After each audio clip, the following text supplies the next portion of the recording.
र प्रतिपक्षी दुवै गठबन्धनलाई बागी उम्मेद्वारबाट चुनौती। राजनैतिक दलमा नेतृत्वको एकात्मक सोच र सत्ता मोहका कारण पार्टी विरूद्ध उम्मेद्वारी दिने नेताको संख्या उल्लेख्य। जसपासँग गठबन्धन गरे पनि मध्य प्रदेशमा एमालेको चुनौती कायमै। नागरिकता विधेयकमा खेलेको भूमिकाले नकारात्मक सन्देश दिएको विश्लेषण। आयातमा लागेको प्रतिबन्ध थप 2 महिना लम्बियो। विदेशी विनिमय संचितिमा सुधार आउन भने सकेन। बेलायतमा मिनी बजेट सम्बन्धी सरकारका योजनाको तीव्र आलोचनापछि प्रधानमन्त्री ट्रुसद्वारा अर्थमन्त्रीलाई बर्खास्त। आर्थिक नीतिबाट समेत सरकार पछि हट्यो। र खेलकुद पूर्वाधार निर्माणमा अपेक्षाकृत प्रगति नभएको भन्दै उपराष्ट्रपति पुनद्वारा चिन्ता व्यक्त। 9औं राष्ट्रिय खेलकुद अन्तर्गत तेक्वान्दो खेल विवादका कारण स्थगित। नमस्कार, कान्तिपुर डायरीका साथमा साथी रमेश र म दिवा। अब समाचार विस्तारमा। शुरूमा कान्तिपुर सविस्तार। कान्तिपुर सविस्तार। सत्ता र प्रतिपक्ष दुवै गठबन्धनलाई बागी उम्मेद्वारबाट चुनौती बढ़ेको छ। गठबन्धनभित्र मात्र होइन, सबै प्रमुख दलभित्र पनि बागी छन्। एमाले र जसपा गठबन्धन विरूद्ध प्रतिनिधि सभाका 15 क्षेत्रमा बागी उम्मेद्वारी परेको छ। जसमा 8 उम्मेद्वार एमाले विरूद्ध नै छन्। मध्य प्रदेशमा मात्र प्रभु शाह समूहले 17 स्थानमा बागी दिएको छ। एमाले स्थायी समिति सदस्य शाहले पार्टीको टिकट खल्तीमा लुकाएर स्वतन्त्र उम्मेद्वारी दिनुभएको हो। माओवादी छाडेर 2 वर्ष अघि एमाले प्रवेश गरेका शाहलाई सत्ता गठबन्धनले समर्थन गरेको छ।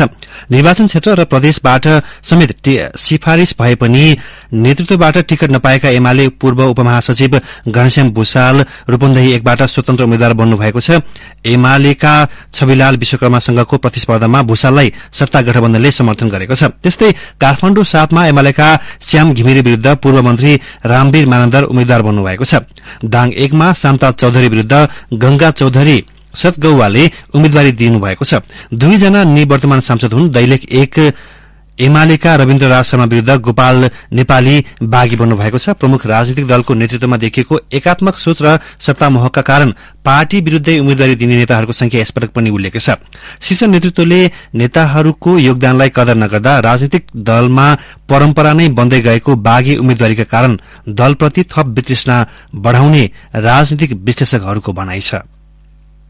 सत्तारूढ़ गठबन्धनको सहयोगमा गत स्थानीय तह निर्वाचनमा पहिलो पार्टी बनेको कंग्रेसले बागी उम्मेद्वारलाई निष्क्रिय बन्न सोमबारसम्मको समय प्रदान गरेको छ। यसअघि उम्मेद्वार समर्थक र प्रस्तावकलाई 5 वर्षको कारवाही घोषणा गरेको कंग्रेसले चुनावमा समस्या हुने भन्दै केही लचकता अपनाएको हो। आसन्न प्रतिनिधि सभा र प्रदेशसभा निर्वाचनमा कंग्रेसभित्र बागी उम्मेद्वारको लिस्ट सानो छैन। सत्ता गठबन्धनका कारण थोरै सीटमा खुम्चिएको कंग्रेसलाई नेताहरू व्यवस्थापनमा ठूलै कसरत गर्नु पर्यो। पार्टीको निर्णयमा असन्तुष्ट नेताहरू अहिले बागी उम्मेद्वारका रूपमा चुनावी प्रतिस्पर्धामा छन्। कंग्रेस राजनीतिलाई नजिकबाट निहालेका राजनीतिक विश्लेषक पुरञ्जन आचार्य भन्छन्, अलिकति लिडरशिप क्राइसिस पनि हो, अलिकति पार्टीभित्र लिडरले गरे निर्णय प्रक्रियासँग असन्तुष्टि पनि हो, अलिकति अब महत्वाकांक्षा पनि हो। महत्वाकांक्षा पनि के छ भने अब आफै लडौं आफै गरौं भन्ने पनि हो। यी सबै कुराहरूको मिक्स हो। यी सबै कुराहरू विश्लेषक आचार्यको भनाइलाई समर्थन गर्दै कंग्रेस पुराना नेता पूर्व सभामुख तारानाथ राणाभाट नेतृत्वको बल मिचाइका कारण बागी उम्मेद्वारी बढ़ेको पस्ट्याउँछन्।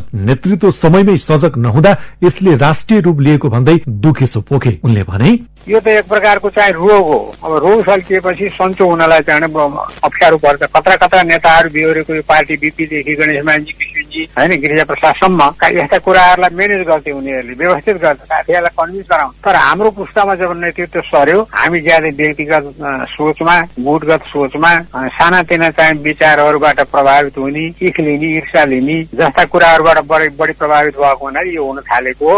यसलाई सम्बोधन गर्न व्यक्तिगत मात्रै हुँदैन, अब संस्थागत प्रयास काङ्ग्रेसले गर्यो भने सुधार निकट भविष्यमा सम्भावना छ, नत्र भने यो बढ्दै जाने। कंग्रेसमा मात्र होइन, कम्युनिष्ट पार्टीमा पनि यसले व्यापक रूप लिँदै गएको देखिन्छ। नेकपा एमाले, माओवादी केन्द्र, एकीकृत समाजवादी र जनता समाजवादी पार्टी जसपामा बागी उम्मेद्वारको संख्यामा कमी छैन। नेतृत्वले उपेक्षा गर्दा नेकपा एमाले भित्र कैयौं चिर परिचित अनुहार बागीका रूपमा देखिएका छन्। राजनीतिक विश्लेषक हरि रोका विचार र पहिचान विहीन बन्दै गएका दलमा नेताहरूबीच अस्तित्वको लडाई शुरू भएको तर्क गर्छन्। उनी भन्छन्, यो एउटा ट्रेन नै हुर्कियो। विचारधारा विहीन भएपछि पार्टीहरूसित बाँकी केही पनि रहँदैन। कसको मत कहाँ जान्छ, अब जस्तो एमालेकै पार्टीकै मान्छेले एमालेमै भोट हाल्छ भन्ने कुराको ग्यारेन्टी पनि रहेन। कांग्रेस भित्रै भोट हाल्छन् भन्ने पनि रहेन। माओवादी भित्र माओवादीलाई नै भोट हाल्छन् भन्ने पनि रहेन। यसको अर्थ भनेको चाहिँ पोलिटिक्स अस्थिर हुनु हो। गत वैशाख 30 गते सम्पन्न स्थानीय तहको निर्वाचनमा देशभरबाट करिब 373 जना स्वतन्त्र उम्मेद्वार विजयी भएका थिए। सबैभन्दा धेरै कर्णाली प्रदेशमा 68 जना स्वतन्त्र उम्मेद्वार विजयी हुँदा सुदूरपश्चिममा 67 जना, प्रदेश नम्बर 1 मा 65, गण्डकीमा 53, मध्य प्रदेशमा 49, लुम्बिनीमा 36 र बागमतीमा 35 जना स्वतन्त्र उम्मेद्वारले चुनाव जिते। राजनीतिक विश्लेषक डाक्टर डिलीराम खनाल दल र तिनका नेताहरूप्रति बढ़दै गएको असन्तुष्टिले मतदाताले विकल्प खोज्ने र शीर्ष नेताहरूको व्यवहारले अन्याय महसुस गरेका नेताहरू बागे उठ्ने क्रम बढे प्रमुख भनिने पार्टीको अस्तित्वमा संकट आउने दावी गर्छन्। उनले भने स्थानीय निर्वाचनमा जसरी स्वतन्त्र उम्मेद्वारहरूले कतिपय महत्वपूर्ण ठाउँहरूमा चाहिँ विजयी भए, त्यसले पनि पार्टीहरूप्रति एक प्रकारको प्रश्नवाचक चिन्ह चाहिँ उठेको छ र आम जनताले पनि प्रश्नवाचक चिन्ह उठाउन खोजेका छन् भन्ने देखिन्छ। तर त्यसबाट शिक्षा लिएर सचिएर अहिले पनि नयाँ सिराबाट विचार गरिएन। एउटा आस्थाको विचारको राजनीतिलाई अग्रभागमा राखेर अगाडि बढ्ने चाहिँ काम भएन भने यसले मेन स्ट्रिमका पार्टीहरूलाई क्रमशः चुनौती थपिँदै जानेछ भन्ने मलाई लाग्छ। सत्ता गठबन्धन गरेका कांग्रेस, माओवादी केन्द्र, एकीकृत समाजवादी र राष्ट्रिय जनमोर्चाका आधिकारिक उम्मेद्वार विरूद्ध पनि बागी उम्मेद्वारी परेको छ। सीट बाँडफाँडमा चित्त नबुझाएको जनता समाजवादी पार्टी जसपा चुनावी तालमेलबाट बाहिरिसकेको छ, जसले गर्दा गठबन्धनमा अहिले एक अर्काका उम्मेद्वारलाई कसरी चुनाव जिताउने भन्ने ठूलो पिरोलो देखिन्छ। राजनीतिक विश्लेषक चन्द्र किशोर दलहरूले आफ्नो साख जोगाउन नसकेको तर्क गर्छन्। उनी भन्छन् दलहरूको भूमिका हुन्छ, दलहरू जनताप्रति जवाफदेही हुन्छन्। त्यहाँ यसरी स्वतन्त्र हुने बन्ने र दलहरूबाट बागी हुने हुँदाखेरि दलहरूको प्रभाव संकुचन नपरेको छ। अहिलेकै गठबन्धनले के देखायो भने कोही दल विशेष मात्र होइन, प्राय दलहरू संकुचन नगरेका छन्, आफैलाई सेन्सर गरेर जनता समक्ष पुगिराखेका छन्। स्वभावतः यसले दलको राप र ताप घटाउँछ। नेपाली राजनीतिमा राम्रा भन्दा पनि हाम्राले टिकट पाउने कुनै नयाँ होइन। त्यसमा पनि गुटगत राजनीतिमा लिप्त रहेका दलहरू र तिनका नेताहरूका कारण पार्टीमा योगदान दिएका व्यक्ति बाहिरिने क्रम बढ्दो छ। राजनीतिक विश्लेषक डाक्टर चन्द्रकान्त ग्याउली नेतृत्वको अराजक शैलीले नेता कार्यकर्तामा आफ्नै दलप्रतिको आस्था हराउँदै जाने तर्क गर्छन्। पार्टीभित्र योगदान के छ, पार्टीप्रतिको निष्ठा के छ र उसले कति योगदान गरेको छ भन्नेलाई भन्दा पनि हाम्रो मान्छे र आफ्नो मान्छेलाई बढी टिकट खोजी र दिएको कारणले गर्दाखेरि पनि बागी उम्मेद्वार उठेको कारण देखिन्छ। यसले चाहिँ के देखिन्छ भन्दाखेरि योगदान गरेर के हुन्छ र, निष्ठा राखेर के हुन्छ र भन्ने खालको वित्तीयसँग पनि जान सक्छ र दलीय व्यवस्थालाई नै भोलि अभाव सिद्ध पनि हुन सक्ने त्यो खतरा चाहिँ जमिन सक्छ। दलहरूभित्र आन्तरिक प्रजातन्त्रको अभ्यास कमजोर बनिरहँदा पहुँच र शक्तिका लागि जस्तोसुकै निर्णय गर्न पछि नहट्ने परम्परा बढ्दै गइरहेको छ। अकर्मण्यतालाई कायम राख्ने र कमजोरीलाई सच्याउन तर्फ चासो नदिए दलहरूप्रति भरोसा उड्ने र व्यक्तिमाथि मतदाता केन्द्रित हुने समय नाउला भन्न सकिँदैन। रेडियो कान्तिपुरका लागि सन्तोष गन्धर्व। कान्तिपुर सविस्तार।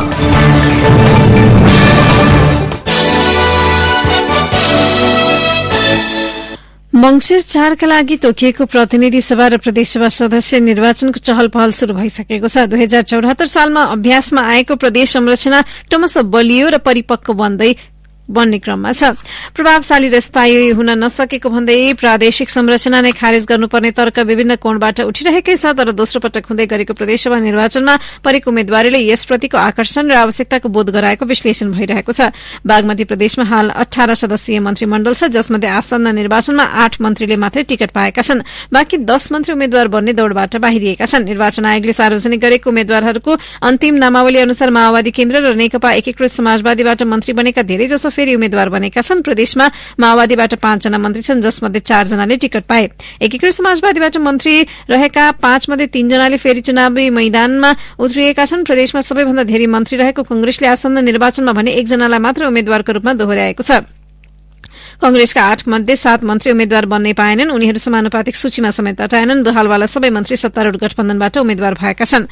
मुख्यमन्त्री एवं एकीकृत समाजवादी संसदीय दलका नेता रहेका राजेन्द्र प्रसाद पाण्डे प्रदेशसभा छाडेर प्रतिनिधि सभामा उम्मेद्वार बन्नु भएको छ। उहाँ गठबन्धनबाट धादिङ 1 मा उठ्नु भएको छ। एकीकृत समाजवादीले नेता तथा आन्तरिक मामिला तथा कानून मन्त्री कृष्ण प्रसाद शर्मा खनाल प्रदेशसभा सदस्यका लागि चितवन 1 बाट उम्मेद्वार बनाएको छ।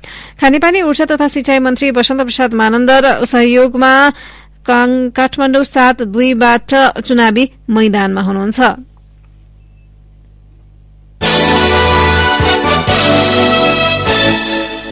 मध्य प्रदेशमा एमाले जनता समाजवादी पार्टी जसपासँग तालमेल गरी आफ्नो पक्षमा नतिजा निकाल्ने रणनीति बनाएको छ। गत स्थानीय निर्वाचनमा यी दुवै दलका वडा अध्यक्षका उम्मेद्वारले पाएको मत अनुसार प्रतिनिधि सभाका 32 मध्ये 7 सीटमा मात्रै सहज देखिन्छ। दुई निर्वाचन क्षेत्रमा तीव्र प्रतिस्पर्धा हुने देखिन्छ। कंग्रेस, माओवादी, एकीकृत समाजवादी र लोसपाको गठबन्धन एमाले र जसपाका लागि मुख्य चुनौती हो।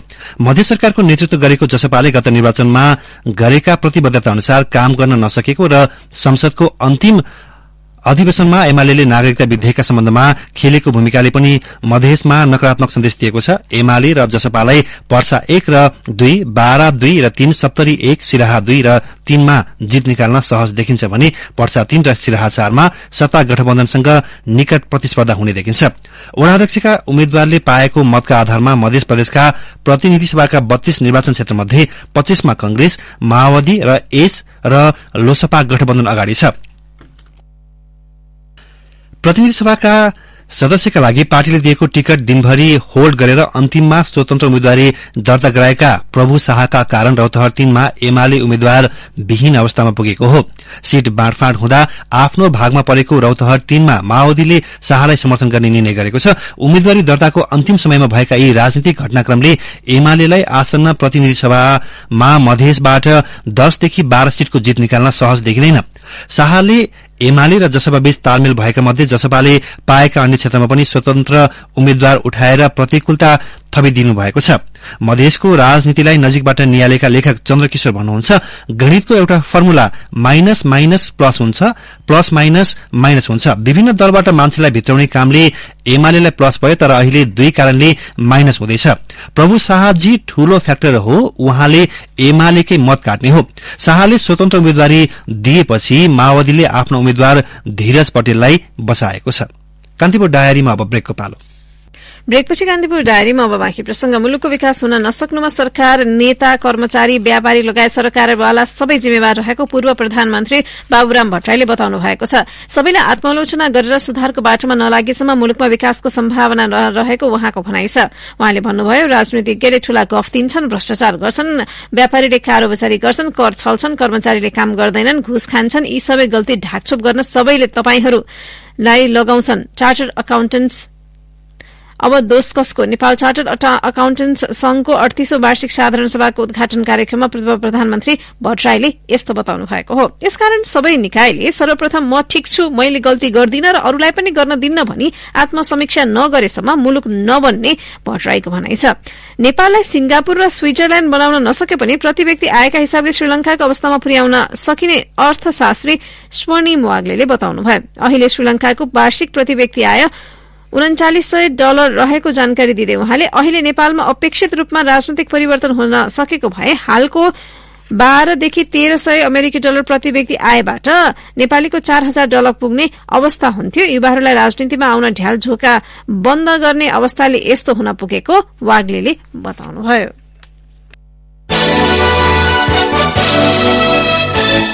आम निर्वाचनको आचार संहिता समेत लागू भइसकेको बेला सरकारले विभिन्न व्यवसायमा वितरण गर्न लागेको नयाँ लाइसेन्सको प्रक्रिया रोक्न भन्दै उपभोक्ता हित संरक्षण मंच नेपालले निर्वाचन आयोगमा उजुरी दिएको छ। मंचले सो कार्य निर्वाचन आचार संहिता विपरीत भएकाले निर्वाचन भई अर्को सरकार गठन नभएसम्म उल्लेखित कुनै काम निर्णय नगर्नु, नगराउनु, गर्न नलगाउनु भनी सम्बन्धित निकायलाई आदेश जारी गर्न आयोग समक्ष माग गरेको छ। सरकारका निर्वाचन आचार संहिता विपरीत कार्य रोक्न आवश्यक आदेश जारी गर्न माग गर्दै हिजो आयोगमा उजुरी दर्ता गरिएको उपभोक्ता हित संरक्षण मंच नेपालका अध्यक्ष ज्योति बानियाले जनाउनुभयो। अर्थतन्त्रलाई दूरगामी प्रभाव पार्ने निर्णय गर्न नहुने आचार संहिता छ, तर यस विपरीत धितोपत्र बजार, धितोपत्र ब्रोकर, बीमा कम्पनी, वस्तु बजार लगायत क्षेत्रमा लाइसेन्स वितरण गर्न लागेकामा आफूहरूको गम्भीर ध्यानाकर्षित भएको उहाँले बताउनुभयो। अर्थमन्त्री शर्माबाट हुँदै आएको अनुचित कामका विषयमा चासो राख्दै मंचले सार्वजनिक हक र सरकार सम्बन्धी मुद्दा दायर गरी आएको र राष्ट्रिय निकुञ्ज सम्बन्धी मुद्दाको हकमा त फैसला नै भइसकेको पनि विज्ञप्तिमा उल्लेख छ। निर्वाचन आयोगले आसन्न निर्वाचनलाई लक्षित गर्दै कल सेन्टर सञ्चालनमा ल्याएको छ। आगामी मंसिर 4 गते हुने प्रतिनिधि तथा प्रदेशसभा निर्वाचनलाई लिएर कुनै जिज्ञासा तथा प्रश्न भए 1102 टोल फ्री नम्बरमा कल गरेर आफ्ना प्रश्न राख्न सकिने निर्वाचन आयोगका सचिव गोकर्णमणि दुवाडीले जानकारी दिनुभयो। आम नागरिक, मतदाता तथा सरकारवाला सबैले सो टोल फ्री नम्बरमा कल गरेर आफ्नो जिज्ञासा राख्दा कुनै पनि शुल्क नलाग्ने आयोगले जनाएको छ। यस्तै निर्वाचनको विषयमा आयोगले गर्दै आएको काम कारबाहीको विषयमा जानकारी गराउनका लागि आजैबाट ई बुलेटिन पनि सञ्चालनमा ल्याइएको छ।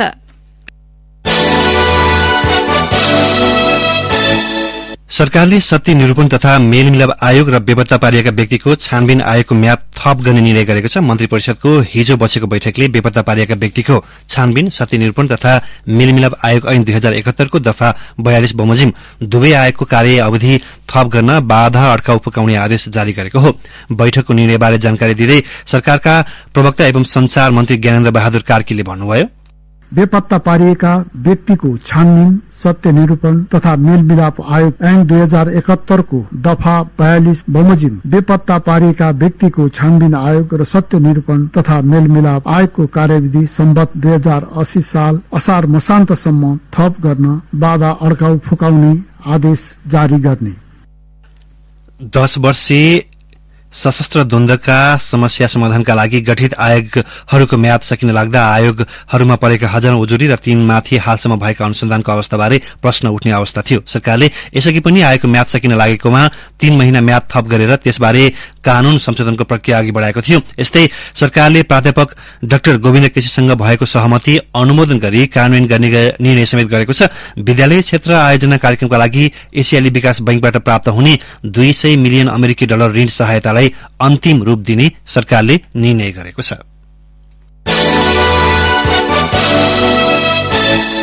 टीबीएम मेसिन जडानसँगै सुनकोशी मरिन डाइभर्सनको सुरुङ खन्ने काम शुरू भएको छ। 230 मिटर लामो टनल बोरिङ मेसिन टीबीएमको प्लेटफर्म तयार गरी जडान गरेपछि सुरुङ खन्न थालिएको हो। टीबीएम राख्न प्रवेश मार्गमा 40 मिटर लामो सुरुङ खनेर प्वाल बनाइएको छ। टनल बोरिङ मेसिन अट्ने गरी सुरुङसहित प्लेटफर्म निर्माण गरिएको छ। टीबीएमले 8-8 घण्टाका दरले 3 शिफ्टमा गरी दिनको 24 घण्टा सुरुङ खन्नेछ। ऊर्जा, जलस्रोत तथा सिंचाई मन्त्री पम्फा भूषालले आयोजना स्थलको निरीक्षणपछि औपचारिक रूपमा सुरुङ खन्न थालिएको हो। चीनिया ठेकेदार कम्पनी चाइना ओभरसीजका प्राविधिकले मन्त्री भूषाललाई टीबीएम मेसिन सञ्चालन गरेर देखाएका थिए। आधुनिक मेसिनको प्रविधिबाट ठेकेदार कम्पनी चाइना ओभरसीजले 1 वर्ष 10 महिनाभित्र सुरुङको निर्माण काम सक्ने सुनकोशी मरिन डाइभर्सन आयोजनाका प्रमुख मित्र बरालले बताउनुभयो।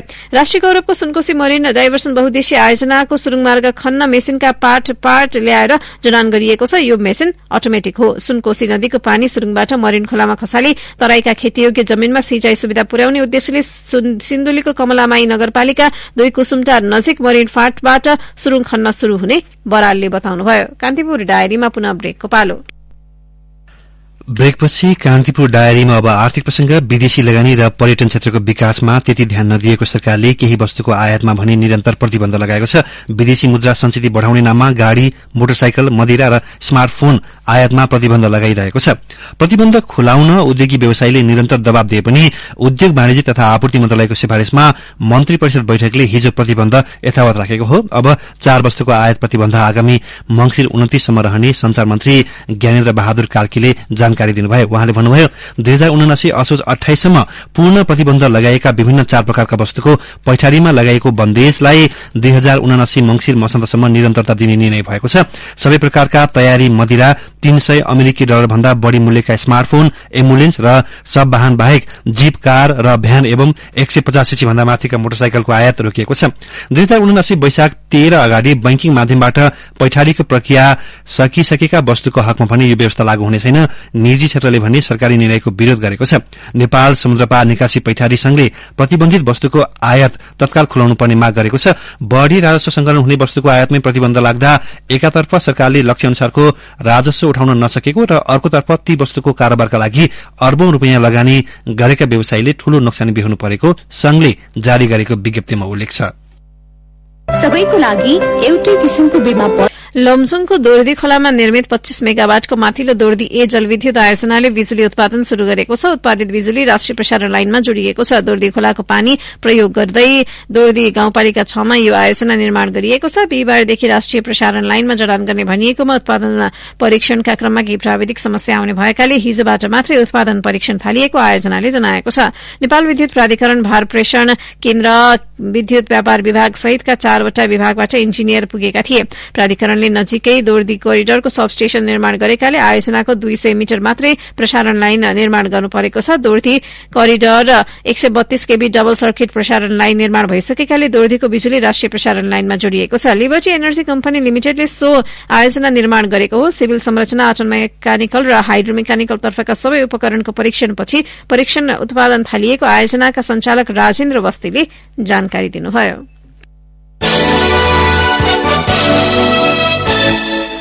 अब अन्तर्राष्ट्रिय प्रसंग। बेलायतकी प्रधानमन्त्री लिज ट्रसले प्रमुख आर्थिक नीतिबाट पछि फर्किँदै अर्थमन्त्रीलाई बर्खास्त समेत गर्नुभएको छ। व्यापारिक करलाई 19 देखि 25% बढ़ाउने नयाँ नीतिबाट पछि फर्कँदै ट्रसले आफू दीर्घकालीन योजनामा केन्द्रित रहेको बताउनु भएको छ। मिनी बजेट ल्याएको नयाँ सरकारका योजनाको तीव्र आलोचनापछि उहाँले सो कदम चाल्नु भएको बीबीसीले उल्लेख गरेको छ। बेलायतको अर्थमन्त्रीमा ट्रसले जेरेमी हन्टलाई नियुक्त गर्नुभएको हो। सो कदमको विरोध गर्दै विपक्षी दलका सांसदहरूले प्रधानमन्त्रीको राजीनामा मागेका छन्। बढ़दो महंगी र ब्रेक्जिटका कारण गम्भीर आर्थिक चुनौती खेपिरहेको बेलायतको अर्थतन्त्रलाई पुनः गति दिन गम्भीर आर्थिक रणनीतिको आवश्यक भएको अवस्थामा प्रधानमन्त्रीले अपरिपक्व निर्णय गरेको भन्दै आलोचना भइरहेको छ।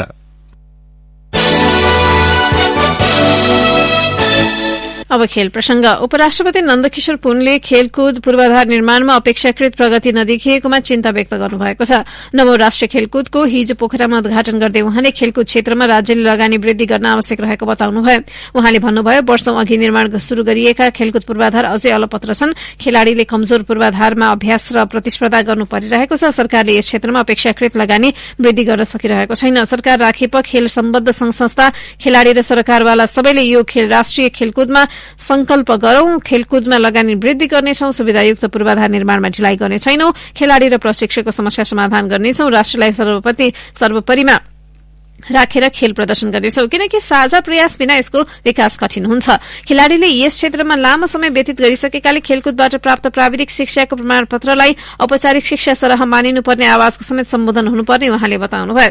यसैबीच म्याग्दीमा सञ्चालन हुने भनिएको तेक्वान्दो खेल आयोजना आज हिजो हुन सकेन। 7 प्रदेश आर्मी, सशस्त्र प्रहरी र एनआरएनए गरी 330 खेलाड़ी बेनी पुगेका थिए। तेक्वान्दो संघले देशभरमा जस्तै बागमतीमा पनि छनौट गरेपछि नेपाल तेक्वान्दो युनियनले छनौट प्रक्रियामा आफूलाई सहभागी नगराएको भन्दै किचलो झिकेको थियो। स्थानीय प्रतियोगिता संचालक जिल्ला खेलकुद विकास समितिका अध्यक्ष दिनेश केसीका अनुसार सबै व्यवस्थापनको तयारी पूरा गरिसके पनि प्रतिस्पर्धी सबै खेलाड़ी प्रतियोगिता स्थल पुगे पनि खेल शुरू हुन सकेन। टाई सेट र गोला प्रथा गरी खेलाड़ीको वेट लिएर तयारी भएको थियो।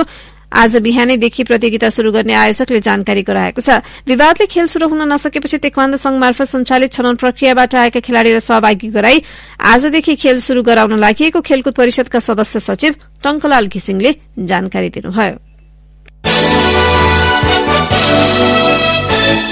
इंग्लिश प्रिमियर लीग फुटबलमा भएको पछिल्लो खेलमा ब्रेन्टफोर्डले जित निकालेको छ। गैराती भएको एकमात्र खेलमा ब्रेन्टफोर्डले ब्राइटन एन्ड होभ एल्बियनमाथि 2-0 को गोल अन्तरको जित निकालेको छ। ब्रेन्टफोर्डका लागि इभान टोनीले 27औं र 64औं मिनेटमा गोल गरे। ब्रेन्टफोर्ड पछिल्लो जितसँगै तालिकाको 8औं स्थानमा उक्लिएको छ। ब्राइटन भने हारका बावजुद 7औं स्थानमा यथावत छ। ब्राइटनको 9 खेलबाट 14 अंक छ भने ब्रेन्टफोर्डको 10 खेलबाट 13 अंक छ।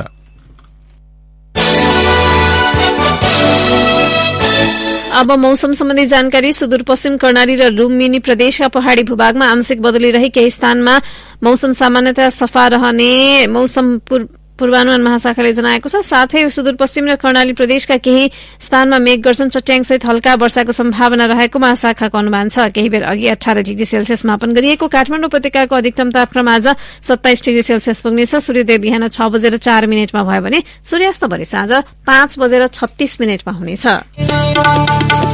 अवस्था यसका साथै कान्तिपुर डायरीको यो बुलेटिन यही सकिन्छ। साथी रमेश र म दिवा बिदा माग्छौं। नमस्कार।